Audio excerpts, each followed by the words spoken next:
அனைவருக்கும் வணக்கம். இன்றைக்கி நம்ம ஓமப்பொடி எப்படி செய்கிறதுன்னு தான் பார்க்க போகிறோம். வழக்கமாக கடலை மாவில் தான் செய்வோம். ஆனால் இன்றைக்கி நம்ம வீட்டில் இருக்கிற அரிசி மாவை வச்சு எப்படி ரொம்ப ஈஸியாக செய்கிறதுன்னு தான் பார்க்க போகிறோம். பாருங்கள் எந்த அளவுக்கு நல்லா சாஃப்டாக பொல பொலன்னு வந்திருக்குன்னு. அப்படியே கைப்பட்டாவே உடஞ்சி வந்துடும். கண்டிப்பாக 15 நிமிஷத்தில் செஞ்சு முடிச்சிடலாம். நம்ம மாவு பிசையும் போதே அடுப்பில் எண்ணெயும் வச்சிட்டோன்னா கண்டிப்பாக 15 நிமிஷத்தில் செஞ்சு முடிச்சிடலாம். குவான்டிட்டி அதிகமானால் டைமும் நமக்கு அதிகமாகும். இப்போ ஒரு பாத்திரம் எடுத்து வச்சுருக்கேன். அதில் 2 கப் அரிசி மாவு சேர்த்து கொஞ்சம் கொஞ்சமாக சலித்து எடுத்துக்க போகிறேன். இதே கப்பால் 1 கப் பொட்டுக்கடலை நல்லா மிக்சியில் சேர்த்து பவுடராக அரைச்சி எடுத்து வச்சுருக்கேன். அதையும் அரிசி மாவோடு சேர்த்துக்கோங்க.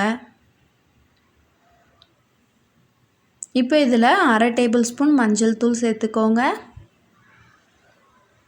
இந்த மாவுக்கு தேவையான அளவு உப்பு 1 டேபிள் ஸ்பூன் சேர்த்துக்க போகிறோம். கை வச்சு நல்லா கலந்து விட்டுக்கோங்க. இப்போ இதில் தண்ணி நம்ம லைட்டாக சூடு பண்ணி சேர்க்க போகிறோம். கை வச்சு பிசையும் போது நல்லா வெது வெதுப்பாக இருக்கணும். அந்த அளவுக்கு கொஞ்சம் கொஞ்சமாக தண்ணி சேர்த்து பிசைஞ்சு எடுத்துக்கோங்க. தண்ணி ரொம்ப சூடாக ஊற்ற வேண்டாம். அப்போ எண்ணெய் நிறைய குடிக்கும். தண்ணி நல்லா வெது வெதுப்பாக இருக்கணும்.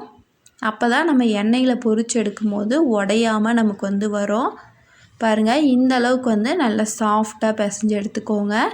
இப்போ முறுக்கு உலாக்கில் போடுற அளவுக்கு கொஞ்சம் கொஞ்சமாக பிரித்து நம்ம எடுத்துக்கலாம். இந்த மாதிரி பிரித்து எடுத்ததுமே நம்ம தட்டு போட்டு மூடி எடுத்து வச்சிடணும் மாவை. இல்லைனா டைட் ஆகிடும் மாவு. காற்று பட்டுச்சுன்னா பாருங்கள் நம்ம இந்த அச்சு தான் எடுத்துக்க போகிறோம். இது முறுக்கு குழாயில் போட்டுட்டு உள்ளே ஃபுல்லாக நல்லா ஆயில் அப்ளை பண்ணிவிட்டு நம்ம மாவு சேர்த்துக்கலாம். சேர்த்துட்டு நம்ம புளியுவோம் இல்லையா, அப்போ இந்த மாதிரி அச்சில் இதில் ரிவர்ஸில் மேலே மாவு வரும்.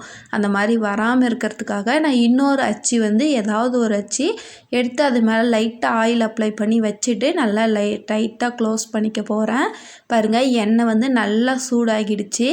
இப்போ மீடியம் ஃப்ளேமில் வச்சுட்டு இந்த மாதிரி நல்லா பிழிஞ்சு விட்டுக்கோங்க. கையில் எண்ணெய் படாமல் பொறுமையாக செய்யணும். இப்போ எண்ணெய் இந்த மாதிரி பொங்கி வரும். நம்ம புழிஞ்சு விட்டதுமே அது வெந்துடுச்சுன்னா அந்த எண்ணெயெல்லாம் கீழே போயிடும். பொங்கி வந்தது நுரையெல்லாம் கீழே போயிடும். அப்போ நம்மளோட ஓமப்பொடி நல்லா பொரிஞ்சு வந்துடுச்சு. பாருங்கள் வெளியே எடுத்துடலாம். இப்போ இதை ஒரு தட்டில் எடுத்து வச்சுக்கோங்க. ஒரு 2 நிமிஷத்தில் வெந்து வந்துடும். ரொம்ப நேரம் தேவைப்படாது. இப்போ இதே மாதிரி பாருங்கள் இன்னொன்று புழிஞ்சு காமிக்கிறேன். இப்படி புழிஞ்சு எடுத்தோன்னா அந்த நுரை கீழே போச்சானா வெந்துடும். அது 2 நிமிஷம் தான் தேவைப்படும். டக்கு டக்குன்னு வேலை முடிஞ்சிடும். இதே மாதிரி மீதம் இருக்கிற எல்லா மாவையும் புழிஞ்சு ஓமப்பொடியாக எடுத்து வச்சுக்கலாம். லாஸ்ட்டாக அது மேலே அப்படியே கொஞ்சமாக கருவேப்பிலை போட்டோன்னா அதோட டேஸ்ட் இன்னமும் சூப்பராக இருக்கும். இந்த ஓமப்பொடியை செஞ்ச உடனே சாப்பிட்டோன்னா லைட்டாக எண்ணெய் திகட்டுற மாதிரி இருக்கும். ஒரு நாள் வச்சு அடுத்த நாள் சாப்பிட்டோன்னா கண்டிப்பாக டேஸ்ட் இன்னமும் சூப்பராக இருக்கும். நீங்களும் இதே மாதிரி உங்கள் வீட்டில் ட்ரை பண்ணி பாருங்கள். ரெசிபி எப்படி இருக்குன்னு மறக்காமல் ஒரு கமெண்ட் பண்ணி விடுங்க. இந்த வீடியோ உங்களுக்கு பிடிச்சிருந்தால் லைக் பண்ணுங்கள், ஷேர் பண்ணுங்கள், சேனலை சப்ஸ்கிரைப் பண்ணுங்கள். தேங்க்யூ.